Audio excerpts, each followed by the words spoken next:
सद्गुरु तत्वदर्शी संत रामपाल जी महाराज के मंगल प्रवचन।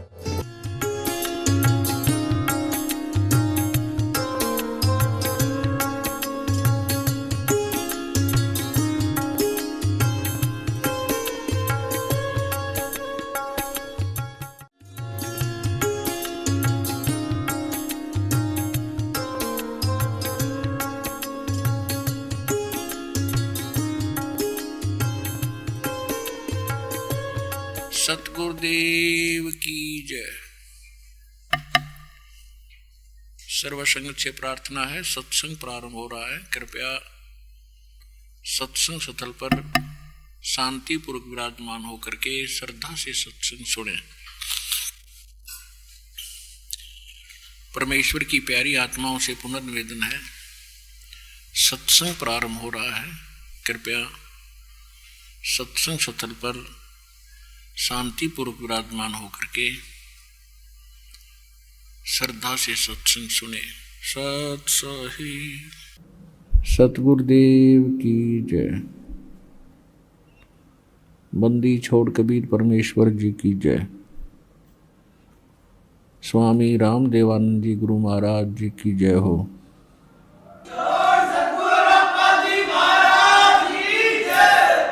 ग्रीव नमो नमो सतपुरुष को नमस्कार गुरु की नहीं। सुर नर मुनि जन साधुआं संतों सर्वस्ती नहीं।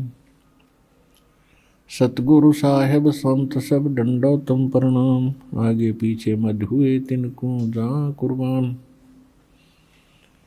नराकार निर्विषम काल जाल वैभंजनम निर्लेपम निज निर्गुणम अकल अनुबेशंदनम। सोहम सुरति समापतम सकल समाना निर्तल। उज्ज्वल हिरंबर हरदमम बेपरवाह अथवा है वार पार निमज्जतम। ग्रीव जो सुमर सिद्ध होई गणनायक गलता ना करो अनुग्रह सोई पारस पद परवाना। आदि गणेश मनाऊं गणनायक देवन देवा। चरण कमल लौलाऊं आदंत करूं सेवा। परम शक्ति संगीतम रिद्धि सिद्धि दाता सोई।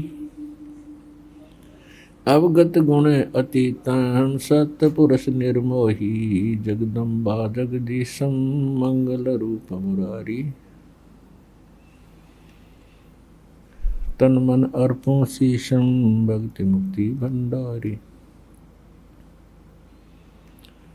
सुर नर मुनि जन जावे ब्रह्मा विष्णु महेशा। शेष सहस मुख गावे पूज्य आदि गणेशा। इंद्र कुबेर सरीखा वरुण धर्म राय धावे। समरथ जीवन जी का मन इच्छा फल पावे। 33 कोटि अधारा जावे शेष 88। उतरे बहुजल पारा कट है यम की फांसी। 33 कोटि अधारा जावे शेष 88। उतरे बहुजल पारा कट है यम की फांसी। कर जोरूं विनती करूं धरूं चरण पर शीश। गुरु जी राम देवानंद जी महाराज ने दियो नाम बख्शीश। कोटि कोटि सिजदा करूं कोटि कोटि प्रणाम। चरण कमल में राखियो में बांधी जाम गुलाम। कुत्ता हूँ गुरुदेव का रामपाल दास का नाम। गले प्रेम की जेवड़ी जाखें चोवा जाऊं। तो करो तो बावड़ू दूर दूर करो तो जाऊं, जो राखो तो ही रहूं, जो देवो सो खाऊं। मैं अपराधी जन्म का, नख सिख बरे विकार, तुम दाता दुख भंजना, मेरी करो सुना। परम पिता परमात्मा पूर्ण ब्रह्म सर्व सृष्टि रचनहार कबीर परमेश्वर जी की असीम रजा से आप सभी पुण्यात्माएं ये अनमोल वचन सुन रहे हैं। धन्य है आपके माता पिता जिनसे जन्म हुआ, धन्य है आपके पिछले संस्कार, पूर्व जन्मों की भक्ति कमाई, जिसके परिणाम स्वरूप आज आपको सत्यनारायण कथा सुनने को प्राप्त हो रही है, मिल रही है। सत्यनारायण का अर्थ होता है सच्चा भगवान, सत्य साहिब, सत्य पुरुष। आज तक हम जो सत्यनारायण कथा के नाम से सुना करते थे, श्री विष्णु जी की महिमा, वो सत्यनारायण कथा नहीं थी, वो अविनाशी भगवान की कहानी नहीं थी। विष्णु जी तो एक नासवान परमात्मा है, भगवान है, और केवल एक ब्रह्मांड में एक विभाग के मंत्री, मिनिस्टर, सतोगुण विभाग के वो केवल एक प्रभु हैं, स्वामी हैं, मालिक हैं। हमें सत्यनारायण का ज्ञान ही नहीं था, हमें सत्य साहिब का पता ही नहीं था। भगवान का पता जीव को हो भी कैसे सकता है? अपनी जानकारी परमात्मा ही दे सकता है। यदि परमात्मा की जानकारी जीव प्राप्त कर ले तो वो भगवान से भी बड़ा हो गया। इसी कारण से आज तक ये जितने हठ योग करते रहे, ऋषि महर्षियों ने डले डोए, तो इनको भ्रम हो गया कि हमने सत्यनारायण जान लिया, भगवान पा लिया। उसके आधार से इन्होंने अपने अनुभव की बुक बना दी, पुस्तक बना दी, जिनको पुराण कहा जाता है, जिनको उपनिषद कहते हैं। और उनको पढ़ पढ़ के अन्य भगत श्रद्धालु अपने आप को कृतार्थ मानते रहे कि जिन महापुरुषों के हम अनुभव पढ़ रहे हैं, इन्होंने भगवान को जान लिया। बहुत समय से ये संघर्ष कर रहे थे। आज परमात्मा के इस ज्ञान से पता चला कि उन्होंने भगवान का ABC का भी ज्ञान नहीं था, कह भी नहीं जानते थे। तो वो ज्ञान परमात्मा स्वयं ही आकर बताते हैं। और जिन सदग्रंथों को हम सत्य ज्ञान युक्त मानते रहे, पवित्र वेद, पवित्र श्रीमद् भगवद गीता,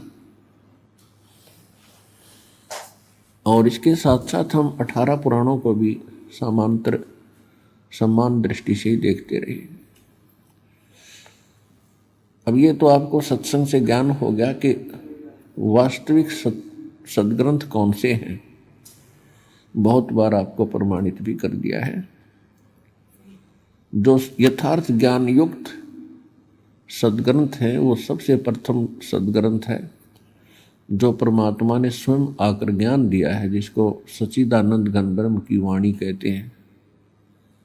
श्रीमद् भगवद गीता अध्याय नंबर 4 के श्लोक नंबर 32 में गीता ज्ञानदाता कह रहा है कि धार्मिक अनुष्ठानों की, यज्ञों की जानकारी विस्तार के साथ परमात्मा अपने मुख कमल से बोलकर सुनाता है। वो सच्चिदानंद घनब्रह्म की वाणी कबीर वाणी कहलाती है। वो तत्व ज्ञान है, उसको सूक्ष्म वेद भी कहते हैं। चौथे अध्याय के 34वें श्लोक में श्रीमद् भगवद गीता में कहा कि उस ज्ञान से मैं परिचित नहीं हूं, गीता ज्ञानदाता कहता है। उसकी जानकारी किसी तत्वदर्शी संतों से पूछो और उनको नम्रतापूर्वक प्रश्न करने से दंडवत प्रणाम करके प्रश्न करो, फिर वो तत्वदर्शी संत तुझे उस तत्व ज्ञान का उपदेश करेंगे।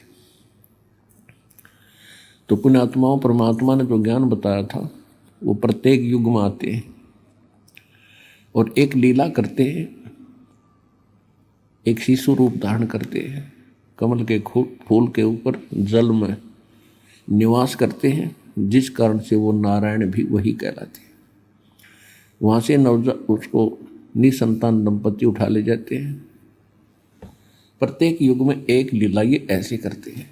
तो कलयुग के अंदर उन्होंने ऐसी लीला की थी। सन 1398 में संवत 1455 ज्येष्ठ सुदी पूर्णमासी को काशी शहर बनारस के अंदर एक लहर तारा नामक तालाब के ऊपर विकसित कमल के फूल पर विराजमान हुए थे। वहाँ से निरुनिमा नाम के दुल्हा परमात्मा को घर ले गए थे। वो निसंतान थे। तो वो लीला करने के लिए आते ही हैं और फिर अपना ज्ञान प्रचार करते हैं। ये प्रत्येक युग में एक लीला वो करते हैं।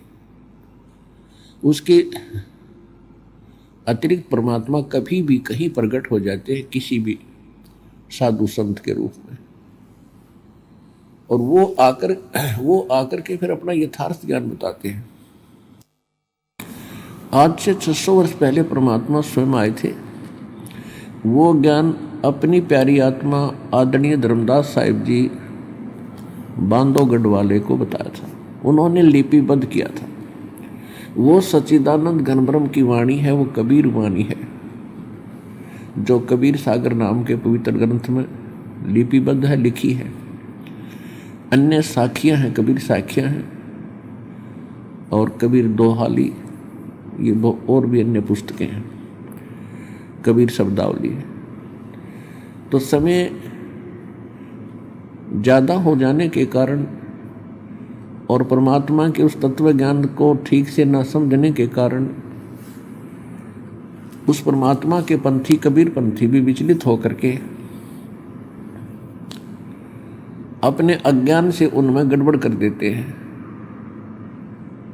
कबीर सागर के अंदर कुछ एक उन्होंने अपनी सोच से उनके भावार्थ बदल दिए, फिर भी सच्चाई बहुत बची हुई है। उसकी पूर्ति के लिए परमात्मा ने 600 वर्ष पहले ही कह दिया था धर्मदास जी को कि धर्मदास, मेरे नाम से काल ने कहा था कि तेरे नाम से मैं 12 पंथ चलाऊंगा नकली। उनके बाद फिर और अनेक पंथ चलाऊंगा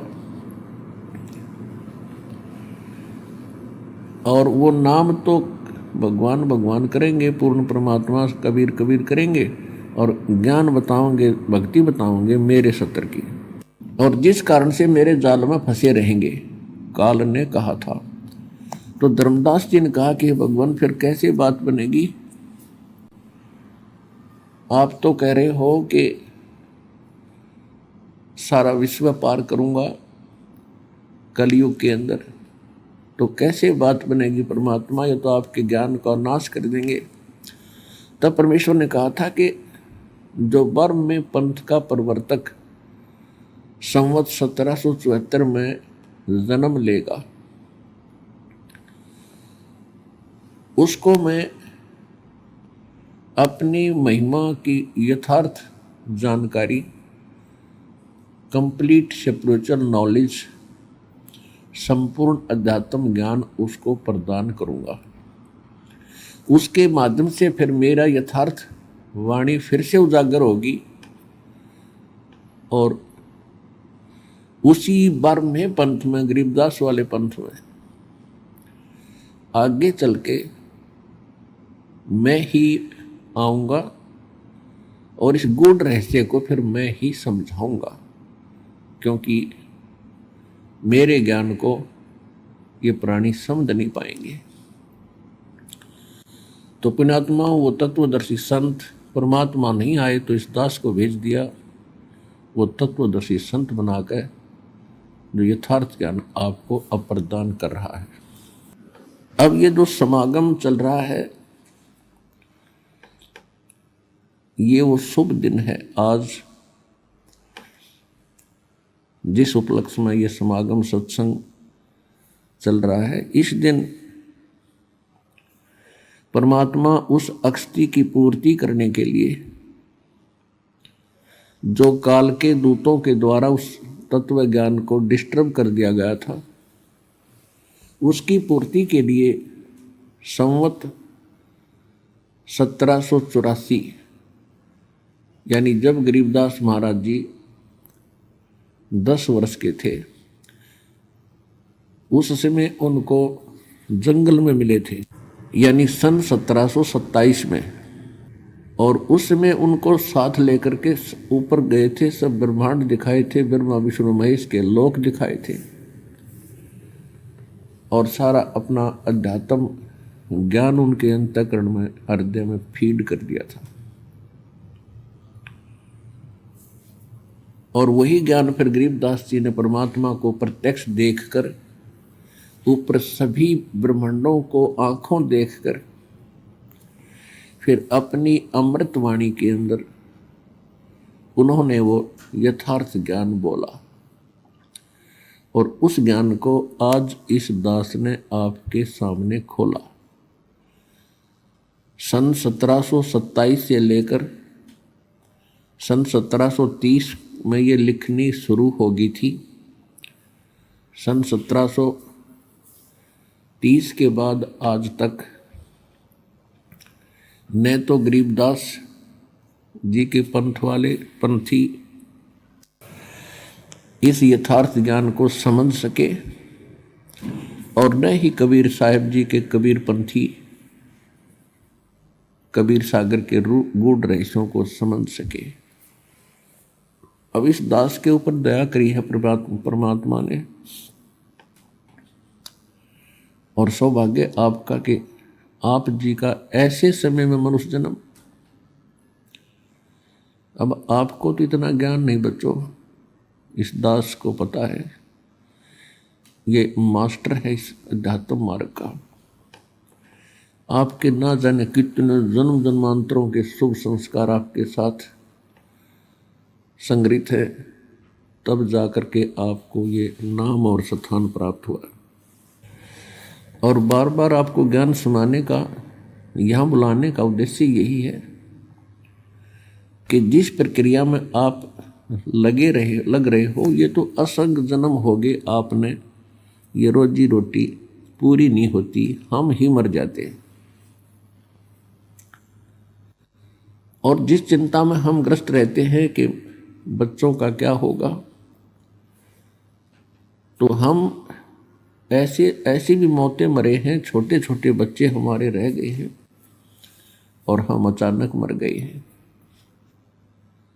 तो फिर भी उनके साथ जो होना था वही हुआ, क्योंकि उनकी जो किस्मत में लिखा था। तो इसी प्रकार आप जिस समाज में रह रहे हो, वहां केवल यही पढ़ाई पढ़ रहे हैं कि केवल बच्चों को पढ़ा दो, लिखा दो, इनका विवाह कर दो, फिर भगवान इनको संतान दे, इनका रोजगार लग जाए, फिर हम मर जाऊं, बेसिक नो प्रॉब्लम। तो यहां बुलाकर आपको वो यथार्थ ज्ञान सुनाया जाता है कि आप सच्चे दिल से, सच्चे हृदय से परमात्मा के चरणों में समर्पित होना सीखो। और इस ज्ञान से आपको विश्वास भी होगा कि जब हम परमात्मा की शरण में आ जाएंगे तो हमारी आयु भी बढ़ेगी, हमारा कोई ऐसा संस्कार होगा मृत्यु का, वो भी ठीक होगा, वो परमात्मा टाल देगा। और फिर आप अपने बच्चों को भी ठीक संभाल सकोगे। यदि परमात्मा का साथ नहीं है और आपसे कितनी टेंशन बनाए रखो, हे भगवान कहीं ऐसा ना हो जाए, ऐसा ना हो जाए, वो जो होना वो तो होगा ही होगा। लेकिन इस समर्थ की शरण में आने के बाद फिर ये बलाएं टलेंगी। अब जब दुखी हो जाता है राजा भी, क्योंकि राजा को तो हम गणाए तगड़ा मानते हैं, समर्थ मानते हैं राजा को। राजा लोग भी जब दुखी होते हैं कोई पारिवारिक समस्या से, शारीरिक समस्या से, या कोई राजकाज की समस्या से, और उनके वश से बाहर हो जाता है, तो वो भी भगवान के सामने ही याचना करते हैं। तो इस ज्ञान से आपको ये पता चलेगा कि परमात्मा की आवश्यकता हमें कितनी है। और अब हम भूल चुके थे भगवान भगवान भगवान याद था, नाम नाम, लेकिन हम अपने दैनिक कार्य को ही प्राथमिकता देते थे और अपनी सूझबूझ से सभी कोशिश कर रहे हैं। और सभी की यही चेष्टा होती है कि कोठी बनाऊं, कार बनाऊं और घने पैसे इकट्ठे कर लूं, घने प्लाट ले लूं या ज़मीन खरीद लूं। लेकिन कितने तो ये आप कर पा रहे हो? आपकी रोजी रोटी भी मुश्किल से चल रही है।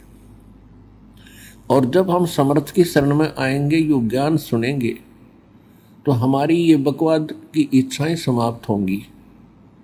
हमें ये पता चलेगा कि जिस वस्तु की डिमांड के लिए हम भगवान से अर्जी लगा रहे हैं, इसकी कितनी आवश्यकता है। और जब तक ज्ञान नहीं होता तो हम बेतुकी डिमांड भगवान के सामने रखते ही रहते हैं। तो ज्ञान से हमें ये पता चलेगा कि हम क्या मांगे भगवान से। और फिर दूसरा, आपको ये विश्वास होगा कि भगवान कोई बालक नहीं। एक माता पिता अपने बच्चों की कितनी केयर टेक करता है। सर्दी का मौसम आता है तो उससे पहले उनके जूते जुराब, स्वेटर, जर्सी तैयार कर देता है। क्या भगवान उस माता पिता से भी कमजोर बुद्धि का है? जिस परमात्मा ने आपके गर्भ से आने से पहले, बाहर आने से पहले, माँ के बाहर आते ही माँ के स्तन में दूध भेज दिया, क्योंकि आपके दांत नहीं थे, तो वो परमात्मा जब इतना चिंतित है आपके भविष्य के लिए, और फिर आप ठेकेदार बन गए बाद में कि हम करेंगे वही होगा, भगवान कुछ नहीं, तो ये भूल सत्संग से मिटा करें। और सत्संग सतगुरु ही करते हैं। सत्संग के अंदर ये सब याद दिलाया जाता है।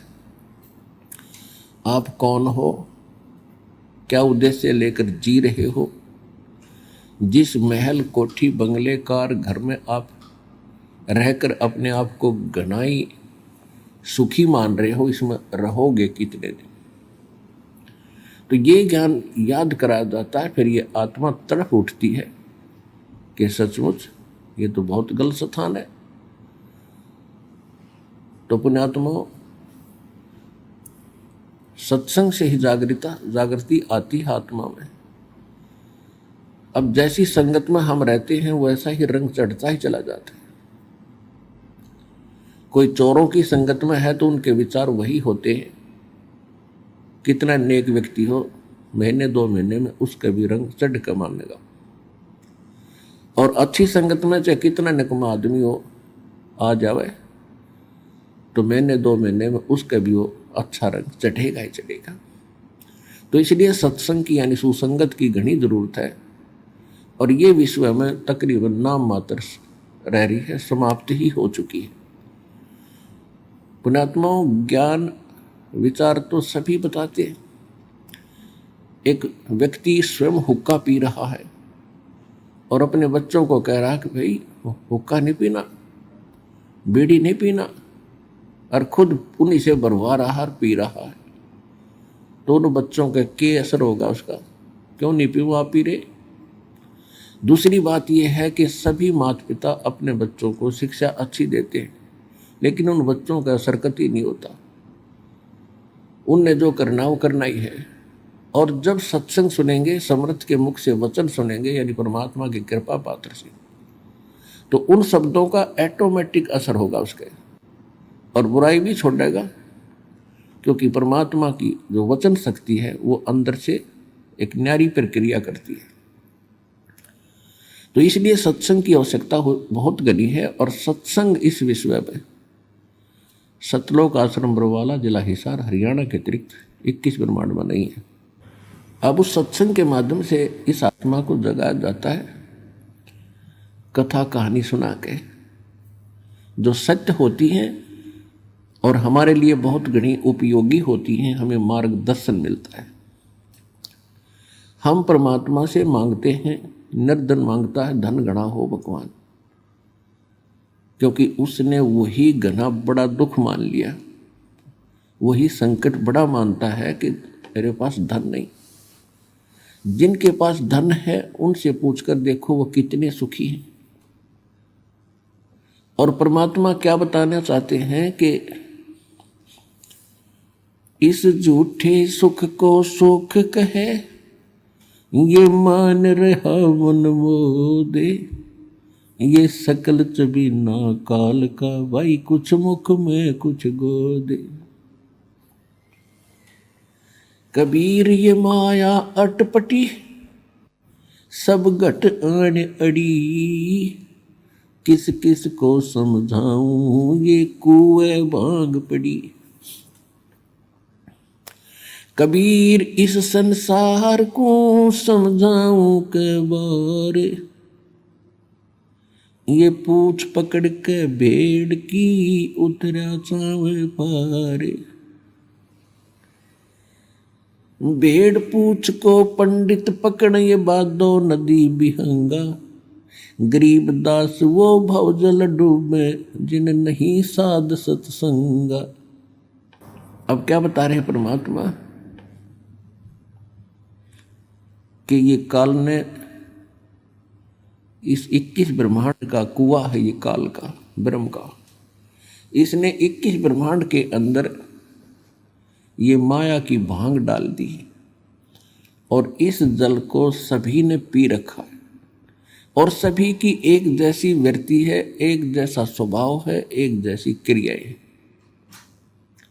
अब जैसे शराब के ठेके से चाहे 20 व्यक्ति शराब पी कर आ रहे हो, तो 20 के 20 की एक जैसी गतिविधि, एक जैसा चाल, टेढ़ी मेढ़ी नुकीता की पैर टक्के, एक जैसी भाषा बोली होती है।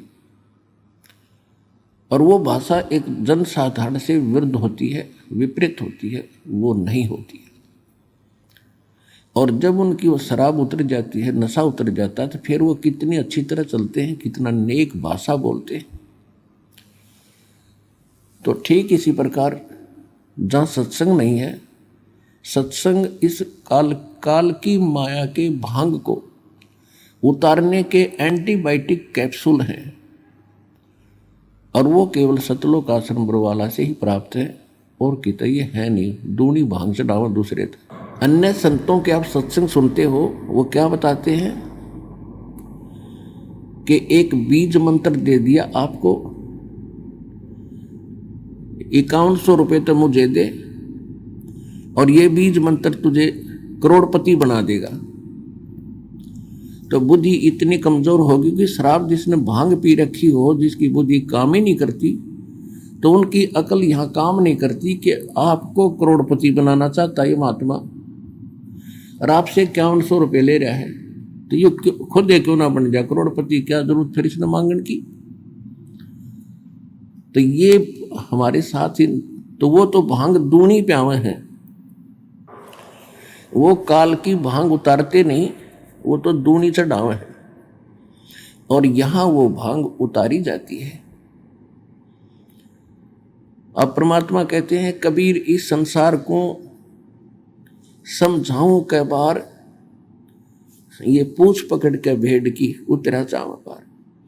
या तो भक्ति करते नहीं, और करते हैं तो वो करते हैं जो शास्त्र विपरीत है, जो हमारे सदग्रंथों में प्रमाणित नहीं है, और उससे कोई लाभ होने वाला नहीं है। तो वो जो शास्त्र विधि को त्याग कर मनमाना आचरण, मनमानी पूजाएं की जाती हैं, उसके विषय में बताया है। कबीर इस संसार को समझाऊं कै बार, ये पूछ पकड़ के भेड़ की और उतरा चाव पार। दरिया के से पार होना हो जिसमें बहुत तेज पानी चल रहा हो, और उससे पार होने की विधि कोई मूर्ख ये कहे कि ये भेड़ ले जा और इसकी पूंछ पकड़ कर दरिया में कूद जाओ, ये तुझे परले पार कर देगी, तो ये साधन ठीक नहीं, ये बिल्कुल गलत है। तो इसी प्रकार जो शास्त्र विधि त्याग कर मनमाना आचरण, मनमानी पूजाएं कर और करवा रहे हैं, वो भेड़ की पूंछ पकड़े बैठे हैं और जाना है संसार सागर से परले पार। तो संसार सागर से परले पार होने के लिए हमें नौका की आवश्यकता पड़ेगी, समुद्री जहाज की आवश्यकता पड़ेगी, या वायुयान की आवश्यकता पड़ेगी, तभी हम जा सकेंगे। तो यहाँ पर गरीबदास साहिब जी परमात्मा के ज्ञान से परिचित होकर के फिर हमें क्या समझा रहे हैं कि भेड़ पूछ को पंडित पकड़े बादो नदी बिहंगा, गरीबदास वो भव जल डूबे जान नहीं साध सतसंगा। भादुआ के अंदर बहुत वर्षा होती है और दरियाएं अपनी चरम सीमा पर बह रही होती है, उनका जल भंवर पड़ते हुए चल रहा होता है, बह रहा होता है। कहते हैं ये संसार रूपी एक ऐसी दरिया है जिसमें बहुत भयंकर भंवर भी पड़ रही हैं और बहुत गहरा जल है। इससे पार होने के लिए ये पंडित यानी विद्वान पुरुष भेड़ की पूंछ पकड़े बैठे हैं और हमें भी यही सलाह दे रहे हैं। शास्त्र विधि त्याग कर मनमानी पूजाएं कर रहे हैं, ये ब्रह्मा विष्णु महेश के आश्रित होकर के और पूर्ण मोक्ष की आशा लगाए बैठे हैं। ये भेड़ पूंछ को पकड़ रखा है और भादो नदी बिहंगा, ये विकराल रूप धारण करके संसार रूपी सागर में हम घूम रहे हैं। और गरीबदास व भवजल डूबे, ये संसार रूपी इस सागर में ये यही डूब जाएंगे, पक्षियों की योनि प्राप्त करेंगे। जहां नहीं साध सत्संगा, जिनको संत का सत्संग नहीं प्राप्त होता, तो वो गरीबदास वो भवजल डूबे जहां नहीं साध सत्संग। तो आप जी के ऊपर कितनी कृपा उस परम पिता की, और आप कितने कृपा पात्र उस भगवान के। सभी बहन बेटी भाई बुजुर्ग बालक बच्चे, आपकी किस्मत का अंदाजा लगाया नहीं जा सकता। आज सारा दिन इंसान इतना बिजी हो गया केवल माया की दौड़ में, और मिलना मिलाना कुछ नहीं। कोशिश करते हैं लाभ प्राप्ति की, हो जाती है दूनी हानि, फिर सोचते हैं अगली बार शायद घना सूत बैठ जाए, दाव लग जाएगा। दाव दूर तक कुछ लगना ना, यो अनमोल जीवन जरूर व्यर्थ हो जाएगा आपका इसी ओछी आशाओं में। तो पुण्यात्माओं, हम धन मांगते हैं भगवान से, और भगवान आपको क्या देना चाहता है उससे आप परिचित नहीं। परमात्मा आपको यहां से मुक्ति देना चाहते हैं। 3 लोक का राज जीव को जय कोई दे, लाख बधाई क्या करे जय नहीं नाम से ने। यदि आप तो एक छोटा मोटा प्लाट अच्छे से शहर में प्राप्त करके अपने आप को धन मान लेते हैं कि करोड़पति हो गया, जिनके पास भक्ति नहीं है, सत्य भक्ति, ये नकली भक्ति यूजलेस है। जिनके पास सत्य भक्ति नहीं है, उसको चाहे और भक्ति बिल्कुल ना करता हो या सत्य भक्ति ना हो, उसको चाहे 3 लोक, पूरी पृथ्वी, पूरा स्वर्ग और पाताल, इन तीनों लोक का भी राज दे दे, और उसको क्या बधाई दे रहे हो। यदि वो भक्ति नहीं कर रहा है तो माइनस व्यक्ति है, -0, उसका भविष्य बिल्कुल व्यर्थ है। और फिर इसके विपरीत परमात्मा बताते हैं राम रटत दारिद्र भलो, दारिद्र माने निर्धन, राम रटत निर्धन भलो, चाहे टूटी घर की छान, वो कंचन महल किस काम के, जहां भक्ति नहीं भगवान। जहां पर परमात्मा की भक्ति नहीं है, कहते वो सुंदर महल भी व्यर्थ है, और एक निर्धन व्यक्ति और सत भक्ति कर रहा है, चाहे वो इतना निर्धन है कि उसकी झोंपड़ी की छत भी टूट रही हो, झोंपड़ी में कितने छत भी टूट गई हो और राम रटता हो, वो उस तीन लोक के मालिक से भी परमात्मा की दृष्टि में ज्यादा महत्वशाली है, महत्वपूर्ण है, ज्यादा प्रिय है, वैल्यूएबल है। अब क्या बताते हैं, कबीर सब जग निर्धना, धनवंता ना कोई, धनवंता सो जानियो, जिस पर राम नाम धन हो। अब कौन से राम का धन, वो कौन सा है राम नाम, ये आपको कल के सत्संग में बड़ी डिटेल से बताया था। आज आपको सुनाएंगे कि ये शुभ दिन आप हमारे लिए कितना महत्वपूर्ण है। यदि परमात्मा ना आते, अपने प्यारी आत्मा गरीबदास जी को ये ज्ञान ना सुनाते और अपना प्रत्यक्षदर्शी ना बनाते, तो आज हम कैसे निर्णय करते कि हु इज गॉड, कौन है परमात्मा और उसकी कौन सी भक्ति है सही। तो ऐसा निर्मल ज्ञान गरीबदास जी को परमात्मा देकर गए, और उसको सब, क्योंकि ये हमारे अध्यात्म सिलेबस है, और सिलेबस को समझने के लिए टीचर की आवश्यकता होती है। अब जैसे एक विद्वान पुरुष ने पुस्तक लिख दी, सिलेबस बना दिया, वो सिलेबस बनाकर वो अपना चला गया, तो उसको समझने के लिए टीचर चाहिए, और लिखने वाले लेखक के सत्र का हो उसका ज्ञान, तो तभी तो सिलेबस को समझा सकेगा। तो आज तक या तो ये महापुरुष स्वयं थे जिनको भगवान मिले, या परमात्मा ने वो तो ज्ञान था ही है, उसके बाद इस दास पर दया करी है, ये आध्यात्मिक टीचर विश्व में आपके लिए तैयार करके भेजा है। पूरे विश्व का उद्धार होगा, क्योंकि सबको भगवान की आवश्यकता है। अब हम हिंदू किस लिए कहलाए, परमात्मा की भक्ति के लिए हमने एक न्यारा नाम रखना पड़ा हिंदू।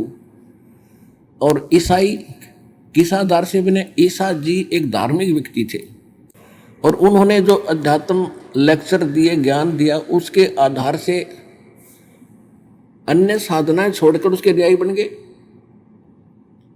तो परमात्मा के लिए ही हम अलग से ग्रुप बनते चले गए, उन्हीं में से फिर मुसलमान बने, क्योंकि उस समय यहूदियों में, ईसाइयों में वो भक्ति नहीं रही थी जो ईसा जी निर्देश कर गए थे। तो हजरत मोहम्मद जी के ने जो ज्ञान दिया, जैसा भी उसको प्राप्त था, तो उससे हटकर और कुछ ठीक था, तो हम फिर मुसलमान बने, उसके बाद फिर सिख बने।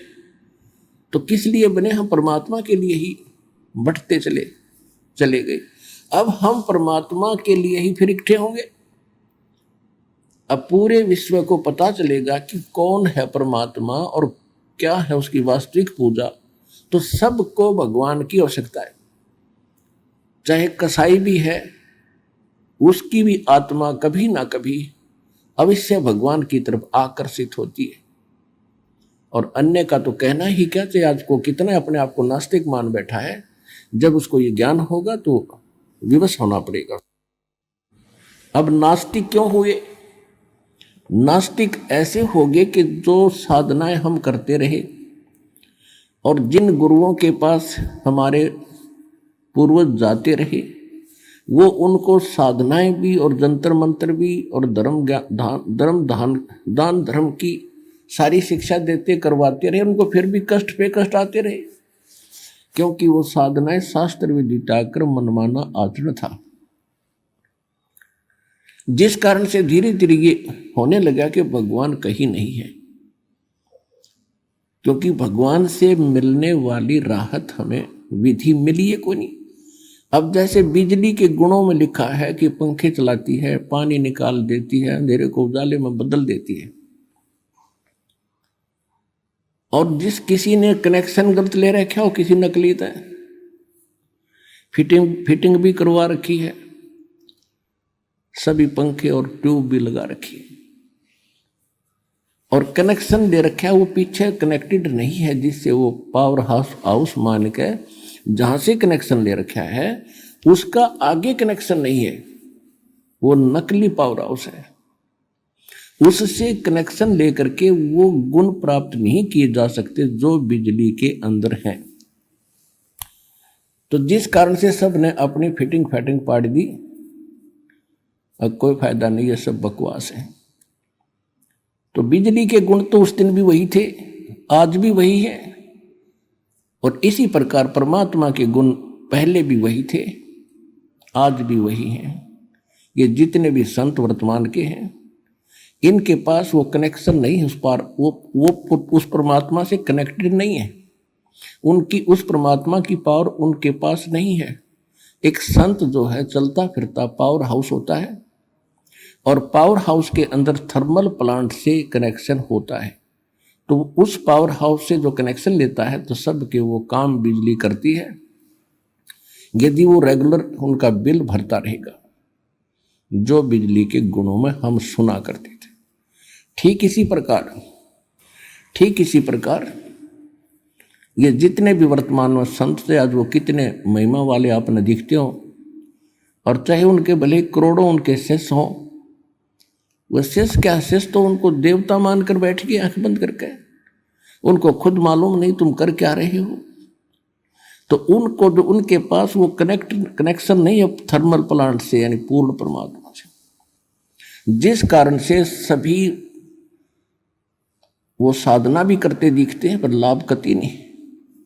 आप यहाँ इंटरव्यू भक्तों का अनुभव सुनते हो, वो रोते हैं कि 30 वर्ष खोज दिए राधा स्वामी ने, कोई कहता 20 वर्ष खोज दिए निरंकारी में, कोई कहता 25 वर्ष खोज दिए धन धन सतगुरु में, सब कुछ लुट पिट गया।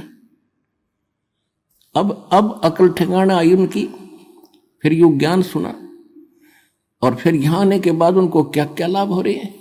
वहाँ कनेक्शन नहीं था, यहाँ उस थर्मल प्लांट से उस पूर्ण परमात्मा से इस दास के पास कनेक्शन है, चलता फिरता पावर हाउस है संत रामपाल। ये दास रामपाल उस परमात्मा का पावर हाउस है। शक्ति कबीर परमात्मा की आ रही है, और जो इस दास से कनेक्शन लेगा, उपदेश लेगा, उसको वो सर्व लाभ प्राप्त होंगे जो भगवान के गुणों में हम पढ़ते सुनते आए हैं।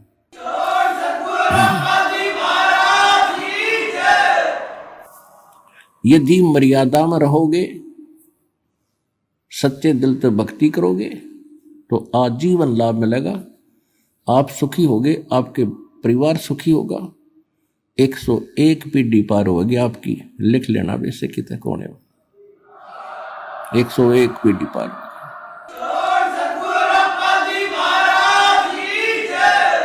तो पुण्यात्माओं, सौभाग्य आपका, आप जी को यथार्थ ज्ञान सुनने को मिल रहा है, सत्संग सुनने को आपको प्राप्त हुआ। तो इसी प्रकार परमात्मा आते हैं और कहते हैं, गोता मारूं स्वर्ग में, जा बैठूं पाताल, गरीब दास ढूंढता फिरूं, अपने हीरे मोती लाले। अब 3 युग, सतयुग, त्रेता, द्वापर में परमात्मा ने इस काल भगवान से प्रॉमिस किया था कि मैं 3 युगों में कम प्राणी ले जाऊंगा, उसने प्रार्थना की थी। और चौथा युग जब कलयुग आवे, काल ने कहा था कि हे परमात्मा, चौथे युग कलयुग में आप कितने प्राणी ले जाइए। तो परमात्मा ने कहा था ठीक है, मैं चौथे युग में ले जाऊंगा, 3 युग तेरे लिए छोड़ दिए। उन 3 युगों में परमात्मा को मालूम था कि सतयुग, त्रेता, द्वापर में ये प्राणी दुखी नहीं होते इतने, इनके पूर्व जन्म के संस्कार इतने होते हैं, वो चाहे कोई भक्ति करता है चाहे ना करता है, और करता है तो कैसी ही करता है, तो उसको फिर भी वो उपलब्धि संसारिक सुख ऑटोमेटिक प्राप्त होते रहते हैं। पुत्र प्राप्ति, धन प्राप्ति, रोटी टाइम पे मिलना, वो है तो उनके पूर्वजन्म के संस्कार। वो समझिए बैठे हैं हम जो साधना कर रहे हैं इन्हीं से हमें लाभ हो रहा है, या ये द्वापर तक या भूल पड़ी रहनी थी, क्योंकि हम मानते ही नहीं भगवान को जब तक हमारी साधना आले, इतने चारों तरफ से हमारे रास्ते बंद ना हो ले, तब तक हम भगवान को कम में याद करें। और करते हैं तो नकली जहां भी मिल जाते हैं, और वहीं से थोड़ी बहुत कोई जंतर मंत्र बता दिया, वो होना था आपके पिछले संस्कार से, और हमने कारण मान लिया। वो जैसे दास हनुमान और श्याम जी की पूजा करा करते, श्री कृष्ण श्री विष्णु जी हमारे मूल रूप में इष्ट थे, शंकर भगवान और जो भी गणेश जी, जो देवी देवता, सभी का सत्कार हम बराबर ही करते थे। और जो भी संसारिक सुख हमें प्राप्त हो रहे थे, बच्चा पढ़ता है, पास हो गया शिक्षा में, तो अपने इष्ट को क्रेडिट देता है। हम ऐसे ही दे रहे थे, श्री राम श्री कृष्ण बाबा श्याम जी, जिनसा याद आ जाता उससे का शुक्रगुजार कर दिया करते थे। फिर सर्विस प्राप्त हुई तो भी उन्हीं को निमित्त बनाया, संतान हुई, पुत्र पुत्री हुई, तो वो भी इन्हीं भगवानों को क्रेडिट दिया कि इनकी दया से हुआ। अब पता चला परमात्मा की तत्व ज्ञान के दीपक से, रोशनी से, कि तब तक तो हमारा संस्कार यानी प्रारब्ध ही फल रहा था, जो हमें मिलना था वो पूर्व निर्धारित था। और हमने ऐसा भी देखा जो कति भगवान के निकट भी नहीं, वो हमसे भी सुखी थे। शराब पीना, बकवाद करना, सारा दिन अटपट करके ताश खेलना, और वो और भी सुखी दिखे थे, दुखी थे, सुखी थे। तो उनका पिछला ही संस्कार प्रारब्ध ही फल रहा था। और अब पता चला परमात्मा के ज्ञान से कि ये ब्रह्मा विष्णु महेश हमारे संस्कार में परिवर्तन नहीं कर सकते। केवल कबीर परमात्मा जो समर्थ है, परम अक्षर ब्रह्म है, सत्यनारायण है, अविनाशी परमात्मा, यही हमारे बुरे संस्कार का नाश करके और शुभ संस्कार लिख देते। मासा घटे न तिल बधे, विद ना लिखे जो लेख, और साचा सतगुरु मेट कर ऊपर मार दे मेख। जम जो राजा से डरे ये मिटे कर्म के लेख, अदली असल कबीर हैं ये कुल के सतगुरु एक। अब गरीबदास साहिब जी ने जो निर्णय करके दिया है कि ये कबीर परमात्मा है, जो सबके सतगुरु यानी सच्चा ज्ञान देने वाले। सच्चा ज्ञान भगवान ही दे सकता है, और या वो उसका कृपा पात्र दास दे सकता है जिस पर उसकी रजा होती है। तो उन्होंने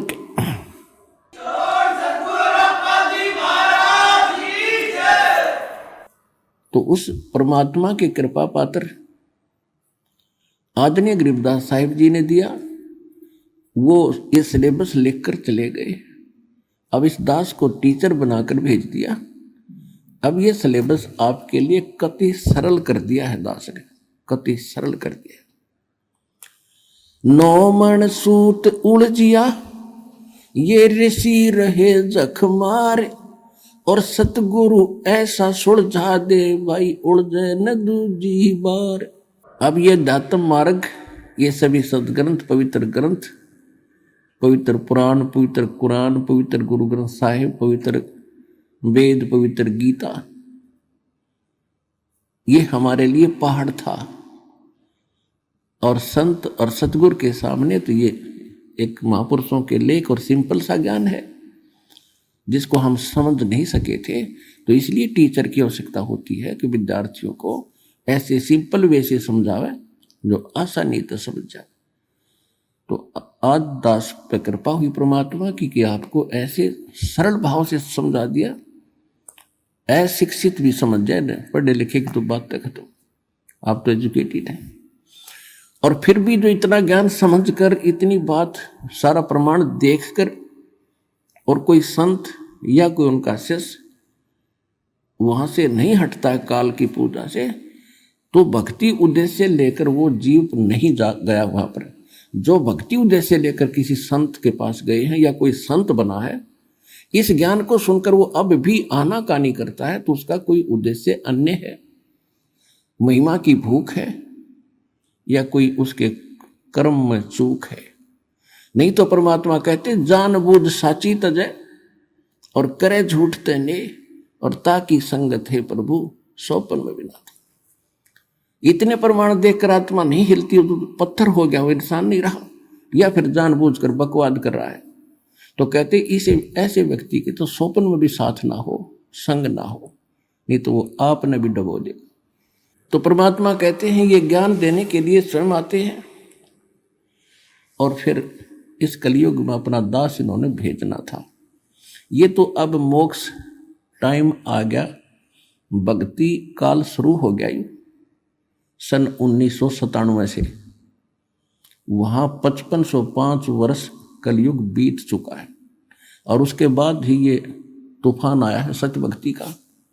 संघर्ष भी खूब करना पड़ा पुण्यात्माओं, क्योंकि काल भी अपने एडी चोटी का जोर लगा रहा है कि कोई रामपाल के पास ना चला जा, वहां चलेगा तेरी पोल खुली और फिर झांकेगा नहीं तेरी ओर।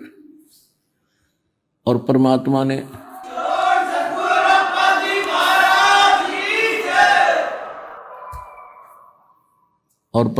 इसको फिर याद दिला देते हैं रह रह के कि बकवाद बंद कर दे, अब तेरा बोला हुआ वचन है कि कलयुग में कितने जीव ले जाना। लेकिन ये फिर इसने एक और गुंडी अड़ाई थी बीच में, कहा था कि परमात्मा आपका ज्ञान मानना है वो आपका, और मेरे ज्ञान, मेरे काल के दूतों के ज्ञान को स्वीकार करके जो भक्ति कर रहा है वो मेरा बना रहे, बाई फोर्स ना ले जाना। तो परमात्मा को भी मालूम था जब तक इनको ज्ञान नहीं होगा तो मेरे कैसे होंगे, वो भी तथास्तु कर दी थी। अब ठीक है, अब आप देख रहे हो परमात्मा ने ज्ञान का तूफान ला रखा है।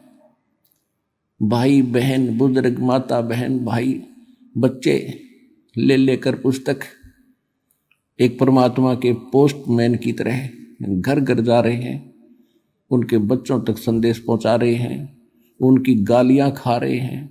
कोई जेल में डाल देता है, कोई पत्थर मारता है, कोई धमकाता है, कोई खुरकाता है, लेकिन ये परवाह नहीं करते, क्योंकि इनको मालूम हो गया कि इन्होंने भांग पी रखी है। और यह भांग उतरेगी पुस्तक के ज्ञान ते, भगवान के ज्ञान ते, और जिनकी भांग उतर जाएगी हमारे साथ था वो लेंगे। फिर ये अब आपकी उतर गई, आप आगे, अब आपकी भांग उतरी तो यहां आगे। अब जैसे इस दास की ड्यूटी परमात्मा ने जहां से शुरू किया, मेरे स्वयं घर वाले भी नहीं मानने को तैयार थे, लेकिन मुझे विश्वास दृढ़ हो लिया था। और फिर ये ऐसे समाज के अंदर प्रवेश करना, अब मुझे फिर एक सीन याद आया करता रह कर। एक बार ये दास मेडिकल में गया था किसी रिश्तेदार को मिलने के लिए, इस ज्ञान प्राप्ति से पहले। तो वहाँ मेडिकल रोहतक के अंदर एक 13 नंबर वार्ड है, उसमें मेंटल वार्ड है। वो डॉक्टर उन मेंटल व्यक्तियों का इलाज कर रहे थे, और वो उनको गाली दे रहा था, मैं तेरा जमाई हूँ।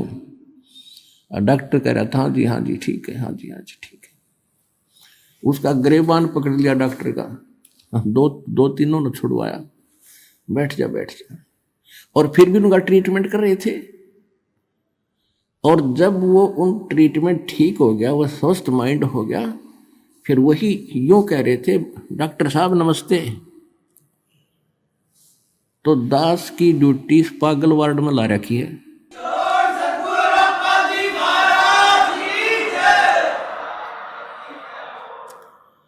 अब जिस भी गांव नगर में गया, दास ने यो ज्ञान सुनाया, यूं का मारो डले, यो कहां से आ गया है, देवता नहीं पूजन देता, हमारे श्रद्धाओं को भी मना करता है, पत्थर मारो, ये करो। और अब जब उनको ज्ञान हुआ, जब तो मुझे गाली दे रहे थे और अब कहते हैं सत्साहिब गुरु जी, सत्साहिब गुरु जी, निहाल कर दिए, जीवन नाश हो गया था।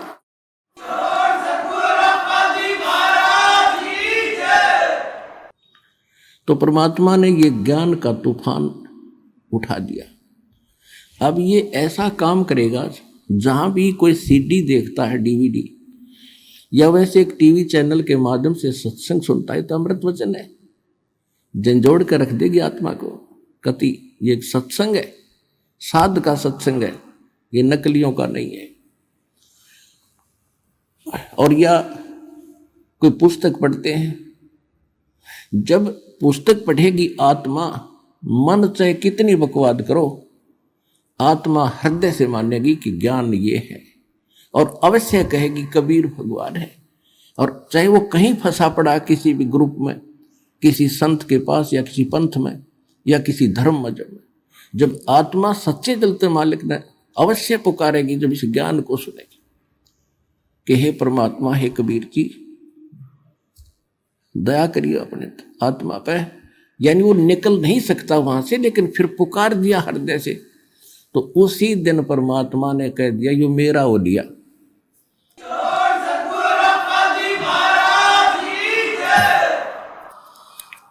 फिर काल को पकड़ कर बाजू से दूर कर देता, दूर हो जाए, यो मेरा हो गया, अब मेरे ज्ञान को स्वीकार कर लिया। बेशक वो कितने दिन फिर वहां रहे, आएगा एक दिन, मालिक लिया होगा, कुछ भी कारण बनावे। तो इस प्रकार परमात्मा ने कहा था कि तेरा ज्ञान सुनेगा वो तेरा, और मेरा मानने का फिर उसके निकट मत आ जाइए। तो इस प्रकार ये परमात्मा का ज्ञान पूरे विश्व में फैलेगा। और परमात्मा कबीर परमेश्वर जी वैसे तो प्रत्येक युग में आते रहे, कुछ एक भक्तों को अपने लाइन में लगाते रहे, जिस कारण से परमात्मा की महिमा आज तक बनी रही। काल चाहता है परमात्मा का नामो निशान मिटे और ये भूल जाए भगवान को, नास्तिक हो जाए। जैसे पूरा चीन नास्तिक हो गया, रूस नास्तिक हो गया, और अब नंबर था हिंदुस्तान का ये नकली संत पंथ बना रखे, लाभ किसी को हो नहीं रहा, सब विकारों से ग्रस्त हैं, सब वही क्रियाएं करते हैं जो जन साधारण करता है। भगत विद्यार्थी होकर और स्कूल को छोड़कर बाहर खेलता फिरता है तो कैसा पास होगा। तो संसार की जो क्रियाएं हैं और भगत की क्रियाओं में दिन रात का अंतर होता है। तो जितने भी आप संत पंथ अन्य देखते हो, वो संसार के आम क्रियाओं से भी निम्न स्तर के कर्म कर रहे हैं। बीड़ी वह पीवें, डीजे वह बजवाएं, सारे काम वह करें, और फिर नो का हम राधा स्वामी है। राधा स्वामी हो, आप भगत नहीं हो। राधा स्वामी कौन था? शिवदयाल। और शिवदयाल क्या बना? भूत।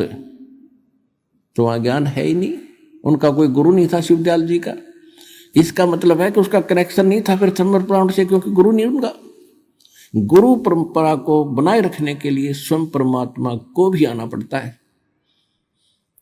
जैसे गरीबदास जी को मिले, उसका कनेक्शन बन गया, स्वयं संत रूप में आके उनको शिक्षा देंगे और परंपरा चला दी, और उसी परंपरा से दास के पास वो पावर आ रही है, यह जुड़ी हुई उस परमात्मा की दी हुई।